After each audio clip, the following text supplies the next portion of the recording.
சமையல். இன்னைக்கு நம்ம ஒரு கஞ்சி தான் செய்ய போறோங்க. அதுவும் நல்ல ஹெல்தியான கஞ்சி. மார்னிங் பிரேக்ஃபாஸ்ட் தான். நம்ம இட்லி தோசைக்கு மாற்றா இந்த மாதிரி எல்லாம் எடுத்துக்கலாங்க. இந்த கஞ்சி இன்னைக்கு நான் சீரக சம்பா போட்டு தான் செய்ய போறேன். சீரக சம்பால கூடவே பாசிப்பருப்பு சேர்க்கும் போது நமக்கு தேவையான புரோட்டீனும் கிடைச்சிருதுங்க. அதே சமயத்துல சீரக சம்பா அரிசியும் ரொம்ப நல்லது. சீரக சம்பா குருணையில தான் நான் செய்ய போறேன். அதுக்காக நீங்க சீரக சம்பா அரிசியிலே செய்யணும் அப்படிங்கிறது இல்லை. பச்சை அரிசியில செய்யலாம், சிறுதானியத்துல செய்யலாம், மாப்பிள்ளை சம்பா, கவுனி அரிசி, எந்த அரிசியில வேணாலும் இதே மெத்தடை யூஸ் பண்ணி நம்ம பண்ணலாங்க. ரொம்ப சுவையா இன்னைக்கு ஒரு வெந்தயம் தேங்காய் பால் ஒரு புரோட்டீன் கஞ்சி அப்படின்னு கூட சொல்லலாங்க. எப்படி செய்யறதுன்னு பார்க்கலாம். அப்புறம் இதுக்கு தொட்டுக்கிறதுக்கு ஒரு துவையலுங்க. அதுவும் ரொம்ப ஹெல்தியான ரிச் கால்சியம். இப்ப கருப்பு உளுந்து வச்சுதான் நம்ம ஒரு துவையலும் அரைக்க போறோம். இப்ப கஞ்சியும் துவையலும் எப்படி செய்யறதுன்னு பார்க்கலாங்க. இன்றைக்கி நம்ம செய்ய போகிற சத்தான கஞ்சிக்கு நான் சீரக சம்பா குருணைங்க பாருங்கள், இந்த அளவுக்கு எடுத்திருக்கேன். டம்ளர் நிறச்சி எடுக்கல, கொஞ்சம் குறையாதான் எடுத்திருக்கேன். இதுக்கே நான் 1/4 டம்ளர் அளவுக்கு பாசிப்பருப்பு எடுத்திருக்கேங்க. பாசிப்பருப்பு நம்ம ஜாஸ்தியாக எடுத்துக்கிறது நல்ல ருசி கூட்டுங்க. இப்போ இது ரெண்டையுமே தனித்தனியாக நம்ம ஊற வச்சுக்கலாம். ஒரு அரை மணி நேரத்துலேருந்து 1 மணி நேரம் வரைக்கும் ஊறலாங்க. பருப்பு நம்ம ஊற வைக்கும்போதே நல்லா களைஞ்சிட்டு ஊற வச்சிடலாங்க. பாசிப்பருப்பை இப்போ 2 முறை களைஞ்சிட்டேங்க. கொஞ்சம் தண்ணியில் இது கொஞ்சம் நேரம் ஊறட்டும். அடுத்ததாக அரிசியை இப்போவே நல்லா களைஞ்சிடலாங்க. 2-3 முறை களைஞ்சி ஊற வச்சுக்கலாங்க. இப்போ சீரக சம்பா அரிசியை நல்லா கழுவியாச்சுங்க. ஒரு முறை கையில் அரைச்சிட்டேன், கல் தூசி எதுவுமே இல்லை. இப்போ நம்ம இதுலேயும் தண்ணி விட்டுடலாங்க. இப்போ இது ரெண்டுமே ஒரு அரை மணி நேரம் போல் ஊறட்டுங்க. இப்போ கஞ்சிக்கு ரெடி பண்ணிடலாம், துவையலுக்கும் ரெடி பண்ணிவிட்டு வந்துடலாங்க. இப்போ கஞ்சிக்கும் துவையலுக்கும் எல்லாமே சேர்த்து ரெடி பண்ணி எடுத்து வச்சுட்டேங்க. இப்போ அரிசி பருப்பு நல்லா ஊறிடுச்சு. பெரிய வெங்காயம் 1 கட் பண்ணி வச்சுருக்கேன். சின்னதாக ஒரு தக்காளி இந்த மாதிரி பொடியாக நறுக்கிக்கிட்டேன். கொஞ்சம் கொத்தமல்லி இலை, பூண்டு ஒரு 10 பல் போல் இந்த மாதிரி தட்டி எடுத்துக்கிட்டேங்க. இஞ்சியும் தட்டி வச்சுருக்கேன். தேங்காயை நம்ம தேங்காய் பால் எடுத்துக்க போகிறோம். இதெல்லாம் கஞ்சிக்கு தேவையானதுங்க.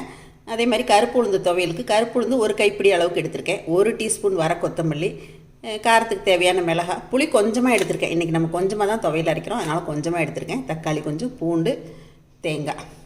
இப்போ நம்ம துவையலுக்கு வதக்கி அரைச்சிட்டு அதுக்கப்புறம் கஞ்சி ரெடி பண்ணிடலாங்க. கஞ்சிக்கும் அதே மாதிரி தேங்காய் பால் எடுத்துகிட்டு வந்துடுறேன். இப்போ துவையலுக்கு வதக்கிறதுக்கு கொஞ்சமாக நல்லெண்ணெய் விட்டுக்கலாங்க. மிளகாய் சேர்த்துக்கலாம். மிளகாய் புளி ரெண்டையுமே சேர்த்துட்டேன். இப்போ இது தனியாக எடுத்துடலாங்க. ஓ வர கொத்தமல்லி சேர்த்துடலாம். கொஞ்சமாக சீரகம் சேர்த்துக்கலாம்.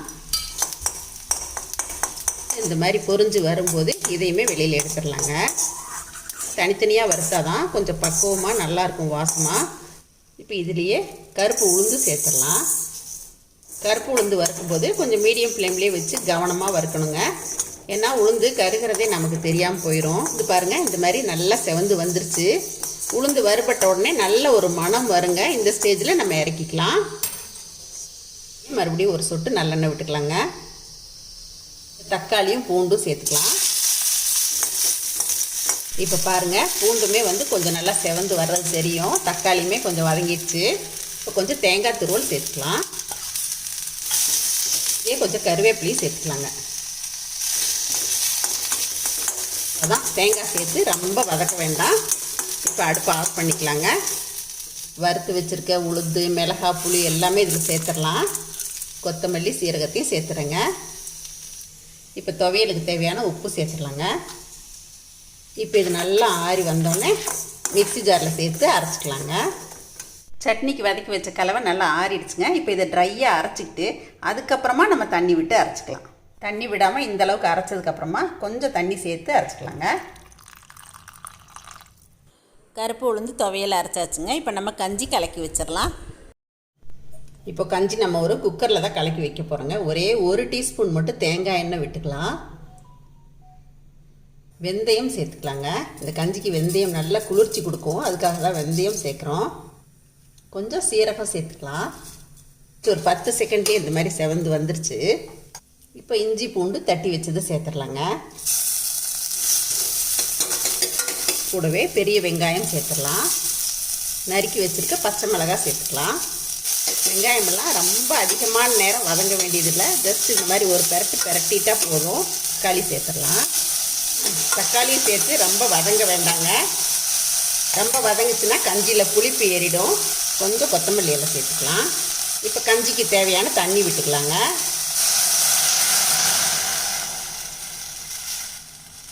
நல்லா 1 பங்குன்னா 6 பங்கு தண்ணி விட்டுக்கலாங்க. ஒரே ஒரு சிட்டிகை மஞ்சள் தூள் சேர்த்துக்கலாம். கஞ்சிக்கு தேவையான உப்பு சேர்த்துடலாம். இப்போ பாசிப்பருப்பு சேர்த்துடலாம். இப்போது சீரக சம்பா குருணையும் இதில் சேர்த்துடலாங்க. இப்போ குக்கர் மூடி போட்டுடலாங்க. ஒரு 3 விசில் வச்சு எடுத்துக்கலாங்க. இப்போ நம்ம கலக்கி வச்ச கஞ்சி வெயிட் ஆறிடுச்சுங்க. ஓப்பன் பண்ணி பார்த்துடலாம்.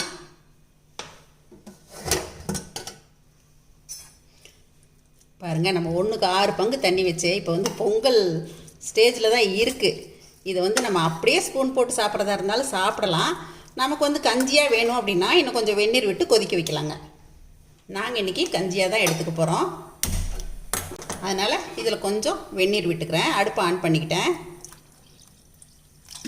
நம்ம வெந்நீர் விட்டதால் கஞ்சி வந்து இப்போ நல்லா கொதிக்க ஆரம்பிச்சிருச்சு. உடனே கொதிச்சிருச்சு பாருங்கள். பச்சை தண்ணி ஊற்றணும் அப்படின்னா கஞ்சி ஒரு மாதிரி சலசலன்னு ஆன மாதிரி இருக்கும். அதனால தான் வெந்நீர் விடுறோம். இப்போ இந்த அளவுக்கு திக்னஸ் இருக்குது. இப்போ அடுப்பை ஆஃப் பண்ணிடலாம். இப்போ நம்ம தேங்காய் பால் ஊற்றிடலாம். தேங்காய் பால் 1 கப் ஊற்றிருக்கேன் நான். தேங்காய் பால் ஊற்றிட்டா நம்ம கஞ்சியை வந்து கொதிக்க விடக்கூடாதுங்க. ஏன்னா தேங்காய் பால் கொதிச்சுதுன்னா கொலஸ்ட்ரால்னு சொல்லுவாங்க இல்லைங்களா. அதனால் நான் வந்து தேங்காய் பால் வந்து நல்லா சூடு கஞ்சியில் ஊற்றி தான் குடிப்போம்.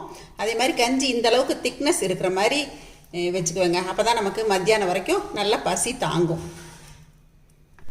காலை நேர சத்தான கஞ்சியும் கருப்பு உளுந்து துவையலும் இப்போ ரெடியாக இருக்குங்க. இந்த மாதிரி கஞ்சி வச்சு ஒரு 2 டம்ளர் குடித்தா போதுங்க. மத்தியானம் வரைக்கும் வந்து பசியே எடுக்காது. ஏன்னா இதில் வந்து கஞ்சி வந்து நம்ம திக்காக வைக்கிறோம் இல்லைங்களா. அதனால் நல்ல ஒரு ஃபில்லிங்காக இருக்கும். இப்போ எங்கள் வீட்டில் காலையிலக்கு கஞ்சியும் துவையலும் ரெடியாக இருக்குங்க. மாவு இல்லாத அன்னைக்கு கூட இந்த மாதிரி கஞ்சி செய்யலாம். நான் இன்னைக்கு தேங்காய் பால் விட்டுருக்கேன். நீங்கள் தேங்காய் பால் வேண்டாம் அப்படின்னு நினச்சா கூட தேங்காய் பால் ஊற்றாம கூட செய்யலாம். நல்லா ருசியாக தான் இருக்கும். இதில் கேரட் துருவி போட்டு செய்யலாங்க. வெஜிடபிள் சேர்க்கலாம் நம்ம. இன்றைக்கி நான் வந்து வெஜிடபிள் சேர்க்கல, வெந்தயம் இதெல்லாம் தான் போட்டு செஞ்சுருக்கேன். தேங்காய் துருவல் கொஞ்சம் இந்த கஞ்சியில் தாளிக்கும் போதே போட்டு செஞ்சீங்கன்னா நல்லாயிருக்கும். நல்லா ஒரு சத்தான கஞ்சிக்கு கருப்பு உளுந்து துவையலும் ரொம்ப அருமையாக இருக்குங்க. இந்த மாதிரி சத்தான சுவையான ரெசிபிக்கு நிறைய சரசு சமையல் கொடுத்துருக்கேங்க. நீங்கள் கண்டிப்பாக பாருங்கள். இந்த கஞ்சியும் இந்த உளுந்து துவையும் உங்களுக்கு ரொம்ப பிடிச்சிருக்குன்னு நினைக்கிறேங்க. கண்டிப்பாக நீங்களும் ட்ரை பண்ணி பாருங்கள். மறுபடியும் ஒரு ரெசிபியோடு உங்களை வந்து சந்திக்கிறேன். நன்றி, வணக்கம். சரசு சமையல் பாருங்கள், சமையல் நல்லா பண்ணுங்கள். சரசூஸ் ஃபுட் ப்ராடக்ட்ஸ் பொடி வகைகள் தேவைப்படுறவங்க இங்கே கொடுத்துருக்க வாட்ஸ்அப் நம்பரில் காலை 10 மணி முதல் மாலை 6 மணி வரை எங்களை காண்டாக்ட் பண்ணி வாங்கிக்கலாங்க. இந்த சீசனில் எங்ககிட்ட பிரண்டை பொடி, முருங்கைக்கீரை சூப் மிக்ஸ் எல்லாமே கிடைக்குங்க. தேவைப்படுறவங்க வாங்கிக்கலாம். தேங்க்யூ.